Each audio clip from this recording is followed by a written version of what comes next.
bangga pada pendeta itu ada batasnya. Boleh, tapi ada batasnya. Dan batasnya adalah apakah saya bisa percaya bahwa Tuhan juga berkarya dahsyat melalui banyak pendeta yang lain. Kemudian batasnya adalah apakah saya sadar, ini penting, bahwa gembala saya hanya manusia biasa yang juga penuh salah dan dosa, yang mana mereka juga butuh bertobat. Shalom, kasih anugerah Kristus atas kita sekarang sampai selamanya, amin. Saudara, hari ini kita akan lanjut bahas tentang Narcissistic Personality Disorder, ya, NPD, yang menjangkiti dunia modern termasuk gereja. Nah, saudara? Chuck DeGroat, Diane Langford, dan Gary Thomas, 3 buku yang kita pakai kemarin sebagai rujukan, semua menekankan bahwa narsisisme dalam gereja itu bukan cuma masalah pemimpin, tapi bisa menjalar ke jemaat yang hidup dalam budaya gerejawi yang salah. Nah, ini menurut pendapat mereka, ya. Istilahnya adalah narcissistic system. Nah, mengerikan sekali karena ini sudah menjadi sistem yang istilahnya saling memberi makan antara pemimpin dan jemaat yang narsis yang tinggal di dalam pola ini. Nah, saudara, maka kenalilah sejak dini, kemudian cegahlah gereja saudara masuk ke dalam kategori istilahnya toxic community, komunitas yang berbahaya, beracun. Caranya bagaimana, ya? Sadar dan bertobatlah kalau memang ini ada pada diri kita. Seperti itu, ya saudara. Nah, ini langsung saja 5 ciri jemaat dengan kecenderungan NPD rohani. Saya bacakan. Yang pertama, mencari identitas lewat kedekatan dengan figur rohani, ya. Kita akan baca 1 Korintus 3 ayat 4. Saya bacakan, ya. Karena jika yang seorang berkata, aku dari golongan Paulus, dan yang lain berkata, aku dari golongan Apolos, bukankah hal ini menunjukkan bahwa kamu manusia duniawi dan bukan rohani? Nah, ini peringatan Rasul Paulus jelas sekali, ya saudara. Ada pada masanya di Korintus jemaat yang mengidentifikasikan dirinya dengan pemimpin rohaninya. Aku bagian Apolos, aku golongan Apolos, aku golongan Paulus. Ada juga yang bilang aku golongan Yesus, seperti itu. Nah, ini keliru, saudara, karena menurut Rasul Paulus, orang-orang yang demikian ini menunjukkan bahwa mereka belum beranjak dari manusia duniawinya, belum dipimpin roh. Nah, ini termasuk dalam satu dari ciri gereja atau jemaat yang narsistik, saudara. Nah, ini menurut Chuck DeGroat, dia bilang bahwa ini adalah borrowed glory, kemuliaan yang pinjaman. Saya lanjut, ya. Jemaat NPD ini ingin terlihat penting karena dekat dengan sosok besar, ya, tokoh itu, ya, dianggap satu-satunya wakil Tuhan. Mengukur nilai diri dari seberapa dekat dengan gembala, ya, bukan dengan Kristus Yesus, seperti itu. Jadi yang jadi sorotan bukan lagi Tuhan Yesus, Firman dan Roh Kudus, tetapi yang jadi sorotan di sini adalah tokoh, gembala, pendeta. Nah, saudara, bangga pada pendeta itu ada batasnya.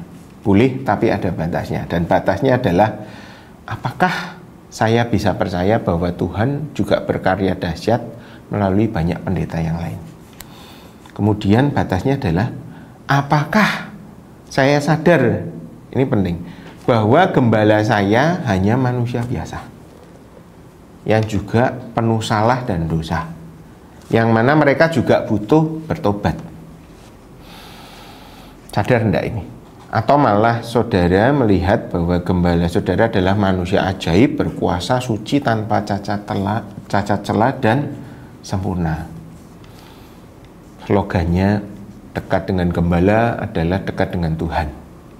Menuhankan gembala, menuhankan pendeta tanpa sadar. Nah saudara, kalau sudah tidak bisa lagi percaya bahwa Tuhan memakai mereka adalah manusia biasa, saya sarankan saudara bisa bertobat. Maaf, Anda penyakitan secara rohani. Dan sikap fanatis terhadap manusia ini terkutuk menurut Yeremia 17 ayat 5. Saudara bisa baca sendiri ya. Sekarang lanjut ke ciri nomor 2.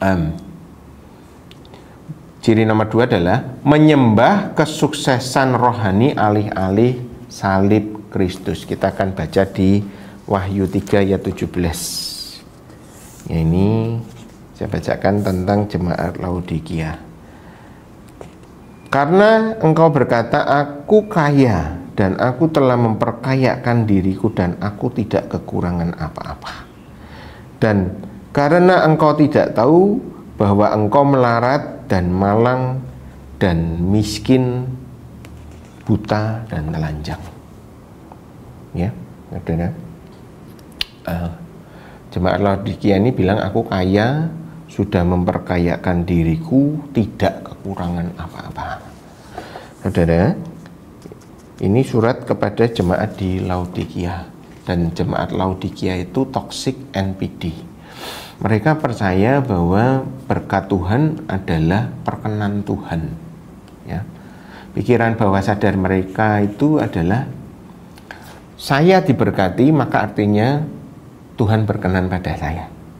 Kalau kamu susah hidupnya, berarti Tuhan membenci kamu. Nah saudara, gereja Laodikia itu kaya raya. Kalau saudara belajar mengenai latar sejarahnya, mereka itu jemaat yang sukses, penuh fasilitas. Laodikia itu kota dagang yang makmur ya pada masanya, terkenal seantero Turki ya kalau sekarang ya.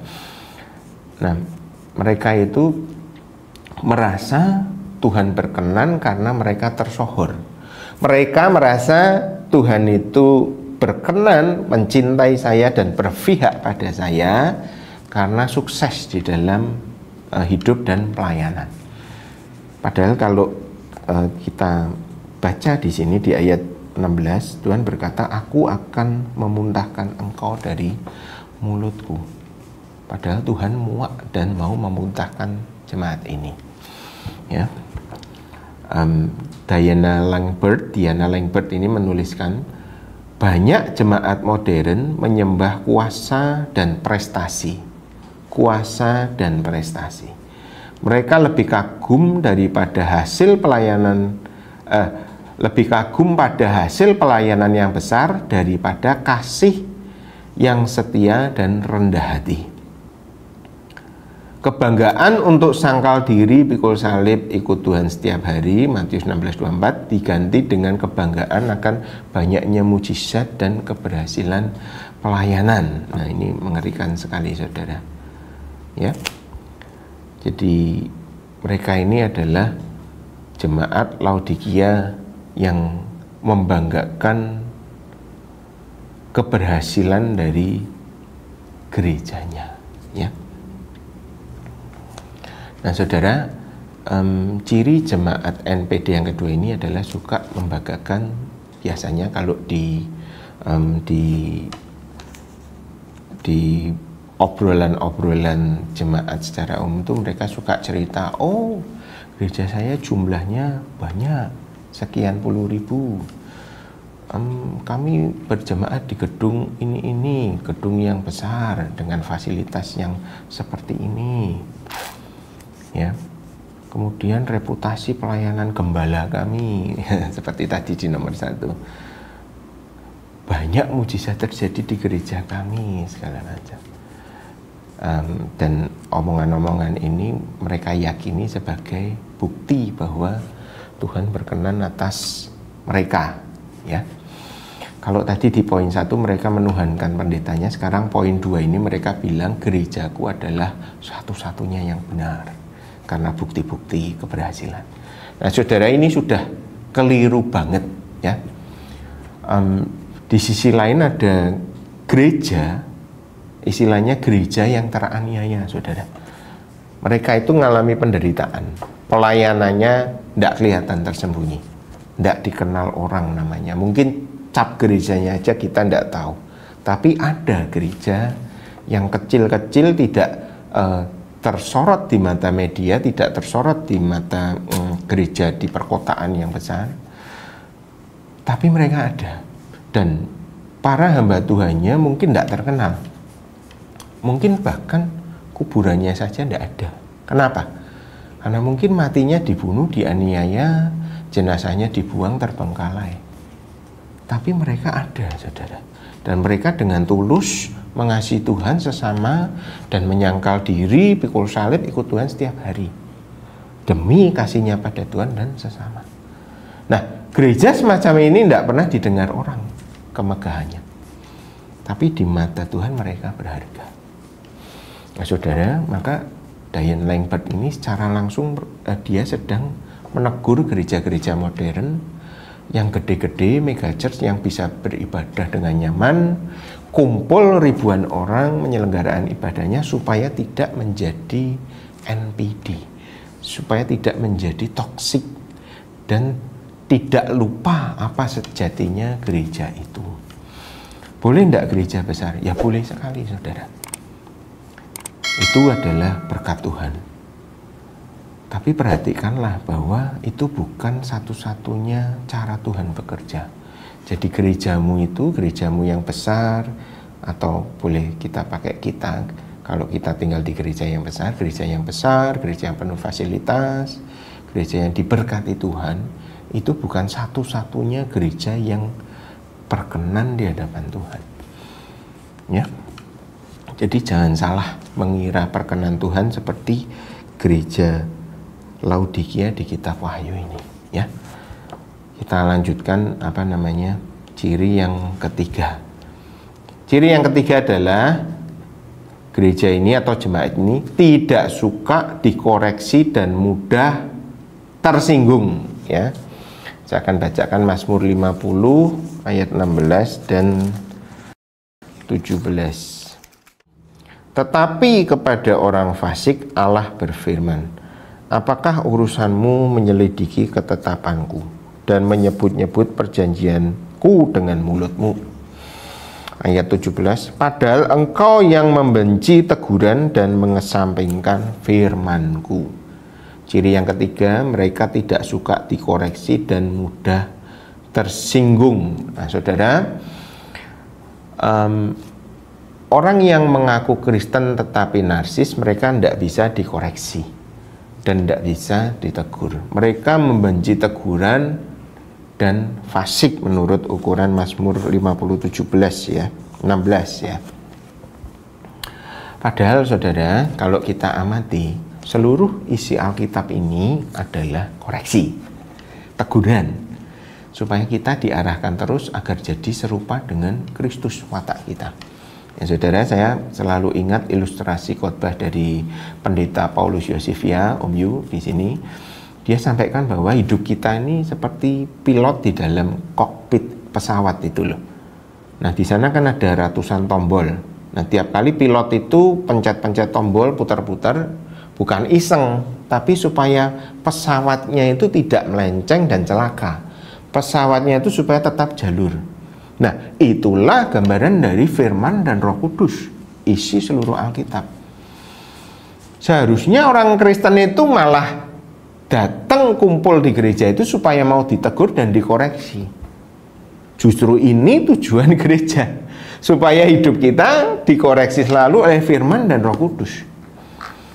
Maka watak Kristus itu jadi milik kita, kan kayak gitu saudara. Tapi jemaat NPD ini malah tidak suka teguran.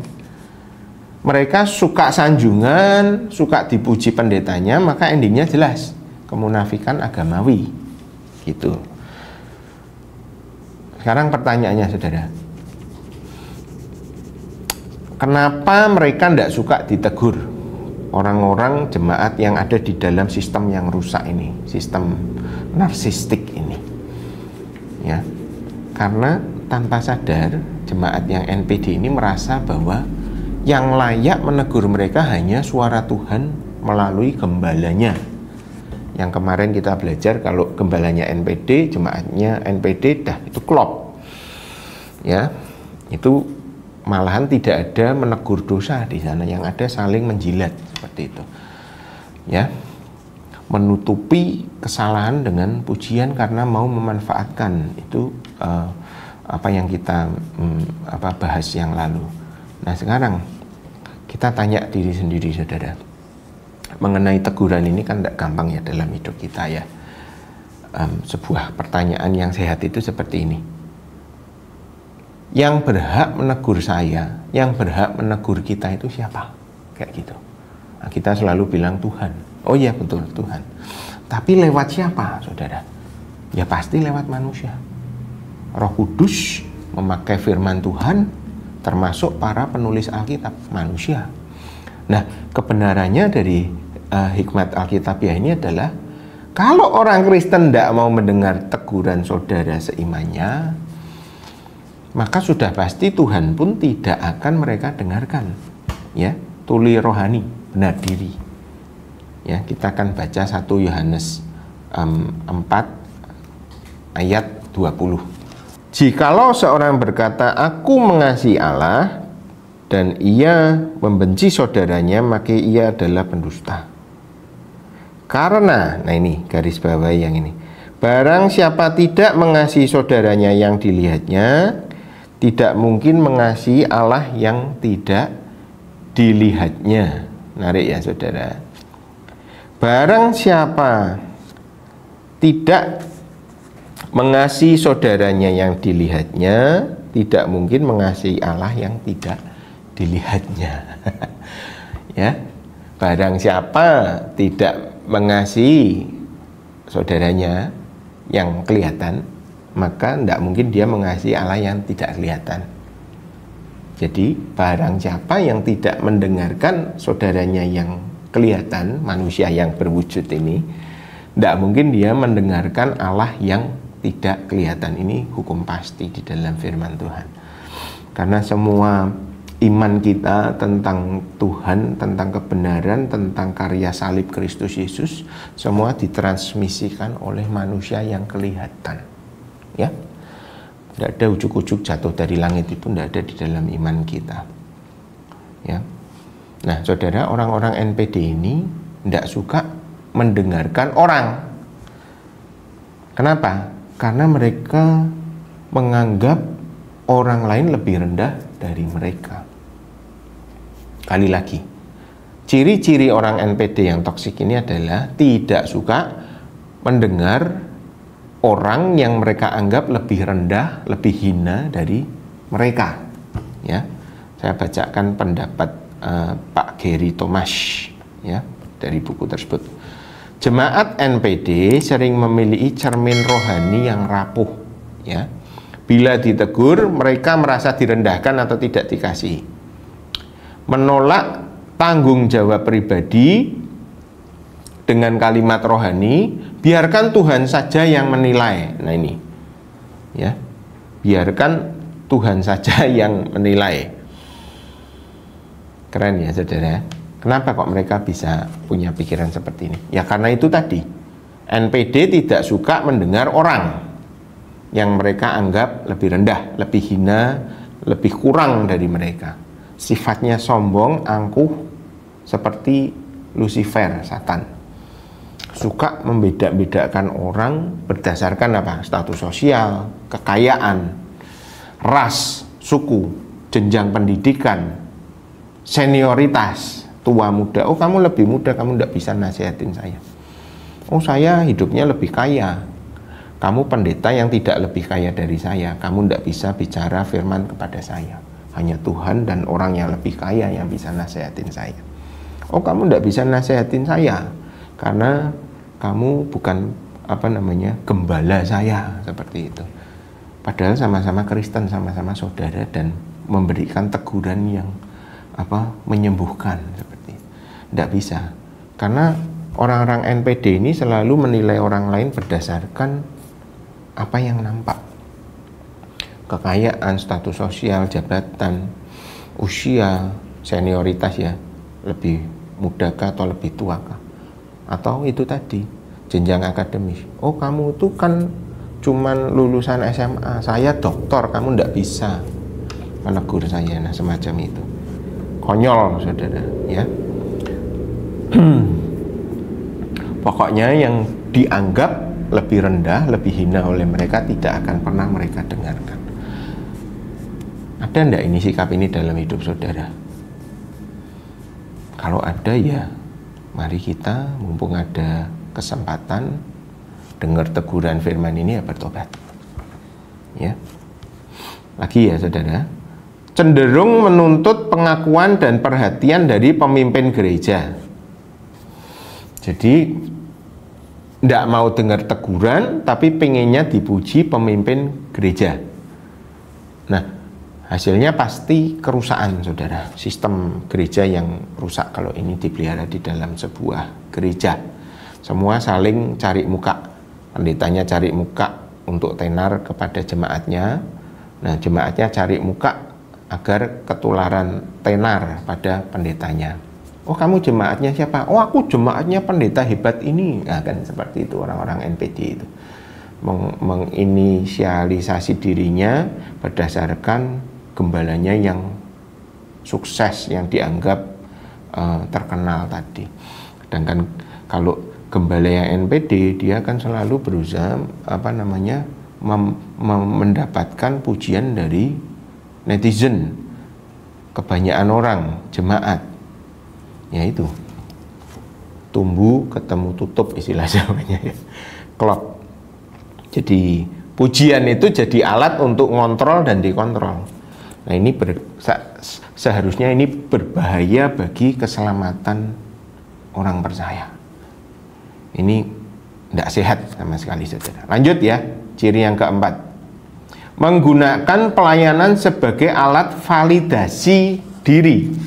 Nah, ini kita baca di Matius 7, 22, 23. Pada hari terakhir banyak orang akan berseru padaku, pada Tuhan Yesus Kristus, Tuhan, Tuhan, bukankah kami bernubuat demi namamu dan mengusir setan demi namamu dan mengadakan banyak mujizat demi namamu juga.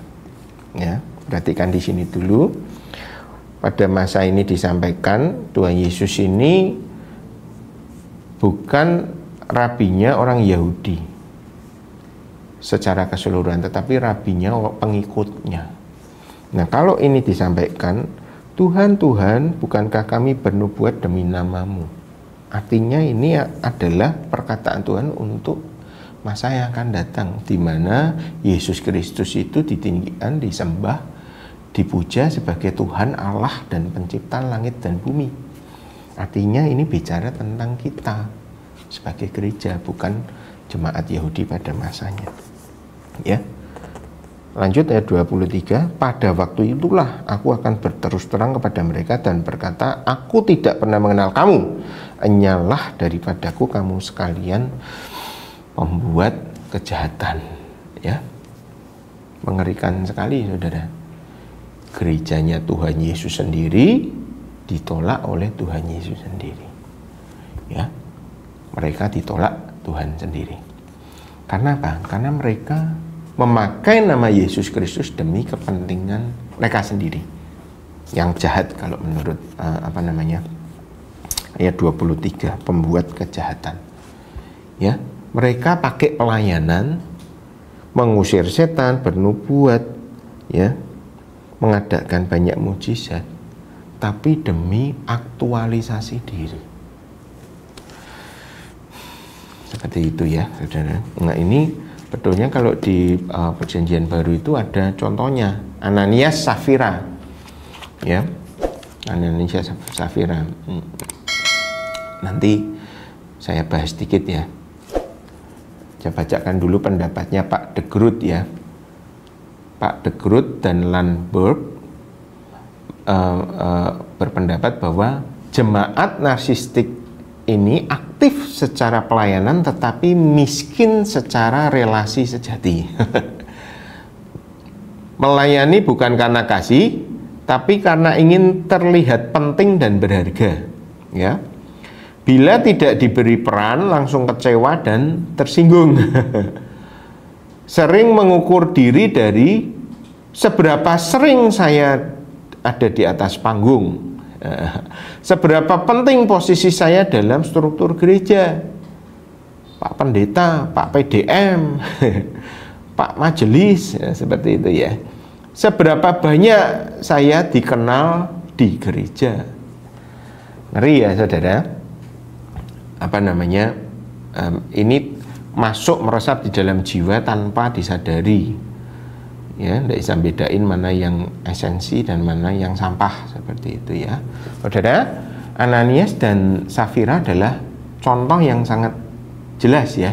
Mereka pura-pura bahwa mereka digerakkan Roh Kudus untuk menjual tanah miliknya, dan bohong, berdusta, ngapusi, mempersembahkan, oh ini seluruh hasil penjualan tanah, padahal cuma separuh, cuma sebagian. Ya, kalau kita analisa kasus Ananias Safira ini sudah banyak sekali ya. Mereka itu paling tidak 2 kali saudara mendustai apa namanya Roh Kudus, memalsukan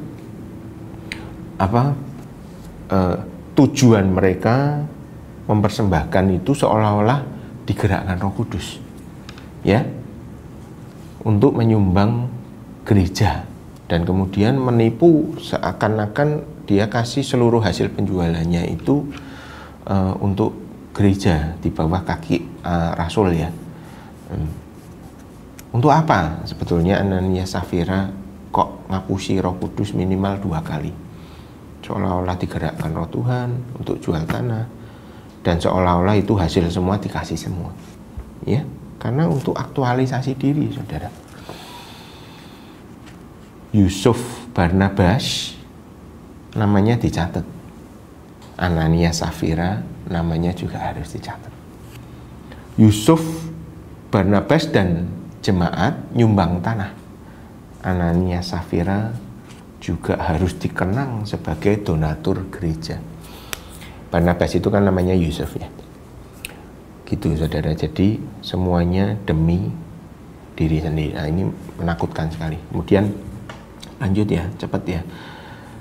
Ciri yang terakhir, yang kelima, kurang empati dan cepat menghakimi. Kurang empati dan cepat menghakimi. Landberg menekankan bahwa akar narsisisme adalah ketidakmampuan melihat nilai gambar Allah dalam orang lain, gitu. Ya. Jemaat seperti ini cepat menghakimi, lambat berbelas kasihan. Mengerikan sekali, dia tidak bisa lihat karya Tuhan dalam orang lain. Ini ciri-ciri narsisisme di mana saja, ya gitu. Nah, saudara, sebetulnya salah satu fungsi dari gereja atau tubuh Kristus adalah sebagai tempat perlindungan, sanctuary, refugee, ya. Kita akan baca Efesus 2 ayat 19. Demikianlah kamu bukan lagi orang asing dan pendatang, melainkan kawan sewarga dari orang-orang kudus dan anggota-anggota keluarga Allah. Ya, saudara. Demikianlah kamu bukan lagi orang asing, ya, tetapi kawan sewarga dari orang-orang kudus, anggota-anggota keluarga Allah. Nah, saudara, apa namanya? Tuhan mengajarkan bahwa gereja itu seharusnya menjadi tempat yang paling aman di dalam kehidupan orang percaya. Jemaat itu tempat refuge, tempat perlindungan, ya, sanctuary, tempat kudus di mana kita berkumpul bukan sebagai orang asing, ya, tetapi keluarga, anggota keluarga Allah. Tapi faktanya saudara, seperti yang diungkapkan Cak de Groot ini, Cak de Groot, ya, Cak de Groot, Diane Langbert, Gary Thomas, bahwa pemimpin yang narsis dan toksik akan menghasilkan jemaat yang narsis dan toksik juga. Ya, mengerikan sekali. Gereja bukan jadi tempat aman, malah jadi tempat yang berbahaya. Sistemnya rusak, sistemnya sudah jadi narsis. Artinya apa saudara? Sudah tidak ada lagi rasa aman di jemaat atau gereja tersebut, ya. Narsisismenya sudah jadi adab, sudah jadi tradisi gereja tersebut, ya saudara. De Groot, ya, dalam halaman 17 menulis, ketakutan kolektif dipelihara lewat ancaman tersirat bahwa meninggalkan sistem berarti meninggalkan Tuhan sendiri. Mengerikan ya saudara. Akhirnya apa saudara? Akhirnya bahwa fungsi gereja yang seharusnya menjadi tempat perlindungan malah berubah menjadi tempat yang mengerikan, meneror, menghakimi, mengontrol dengan rasa takut, ya. Dan ayat-ayat penghakiman itu dipakai secara serampangan untuk kepentingan mengikat, ya. Kata-kata yang sering dilontarkan para pemimpin jemaat misalnya, perhatikan ini, kalau kamu keluar dari gereja ini kamu akan mengalami kemalangan. Kalau kamu keluar dari gereja ini kamu akan mengalami kemalangan.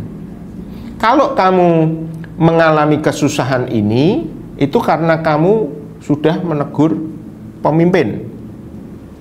Ya saudara, keluar masuknya kita kepada sebuah gereja itu tidak ada kaitannya dengan kemalangan atau keberuntungan saudara. Nanti kita bahas sedikit. Kemudian kalau kita mengalami suatu kesusahan dan kebetulan sebelumnya kita sudah menegur pemimpin yang karena memang dia abusif atau cemar atau memang harus ditegur, itu tidak ada kaitannya saudara, ya. Jadi jangan percaya sama omongan yang tadi. Lagi, ini biasanya perkataan ini, kamu berjemaat di sini, mengapa mendengarkan khotbah dari gereja lain? Nah, ini termasuk controlling saudara. Kebenarannya adalah saudara, kita semua bebas mendapat firman dari sumber manapun, ya. Jadi gembala yang sehat itu tidak akan pernah melarang jemaatnya untuk mendengar khotbah manapun, tapi gembala yang sehat itu akan didik jemaatnya, mendidik jemaatnya untuk bisa membedakan ajaran yang sehat dan yang sesat, gitu saudara. Lagi ya saudara, ini kata-kata yang biasa dipakai untuk mencengkeram suatu jemaat. Kamu harus melayani di gereja. Kalau tidak melayani, sama saja kamu mengubur talenta dan siap-siaplah masuk neraka. Nah, ini ngeri saudara. Kita harus sehat ya dalam pelayanan. Pelayanan itu panggilan khas antara Anda dan Tuhan, bukan disuruh-suruh pejabat gereja, apalagi ditambahin teror, ya. Kalau yang sehat itu ya ditawarkan, ayo pelayanan, ayo terlibat, karena ini adalah kesempatan kita untuk memuliakan nama Tuhan, bukan dipaksa, ya. Kalau dipaksa-paksa, apalagi ditakut-takuti dengan, oh kamu siap-siap masuk neraka kalau tidak pelayanan, nah itu sudah toksik, itu sudah circle NPD, masuk narsisism system, ya. Salah saudara. Nah, yang benar gimana? Yang benar harusnya gereja itu kasih perlindungan, ya, kasih rasa aman, bahkan menolong orang untuk bisa dengan sukacita terlibat di dalam keseluruhan kegiatan gereja, bukan malah ngasih tekanan, bukan malah ngasih teror seperti itu, saudara. Tapi ini memang ciri-ciri dari jemaat yang toksik dan rusak, saudara. Ya, ini yang sering terjadi di dalam kehidupan orang percaya, saudara. Di dalam gereja yang mengalami abusive, ya, gereja yang itu tadi mengalami pemimpinnya narsis, jemaatnya juga akhirnya jadi narsis, penjilat, seperti itu. Nah, saudara, mari kalau kita lihat gejala-gejala ini pada gereja saudara, pertama apa yang bisa kita lakukan? Ya, kebenaran itu harus disuarakan. Kalau ada sesuatu yang keliru, ditegur. Tapi kalau sampai pada tahap tertentu, saudara harus berani meninggalkan sebuah kumpulan yang toksik. Tapi tentu saja dengan tuntunan Roh Kudus, ya. Ya, saudara, saya belajar dari gembala saya bahwa keberjemaatan kita di sebuah gereja itu juga bukan keputusan orang lain, tapi itu adalah sesuatu yang sangat suci dan sakral, yaitu antara saya dengan Tuhan, antara saudara dengan Tuhan sendiri. Berdoa minta pimpinan Roh Kudus dalam memilih gereja. Amati bersama Roh Kudus apakah gereja tersebut sehat atau toksik dan abusive. Ya. Tidak ada organisasi gereja manapun yang sempurna. Tapi bukan berarti Tuhan membiarkan gerejanya jadi rusak. Ingat peringatan kitab Wahyu 7 jemaat, ya.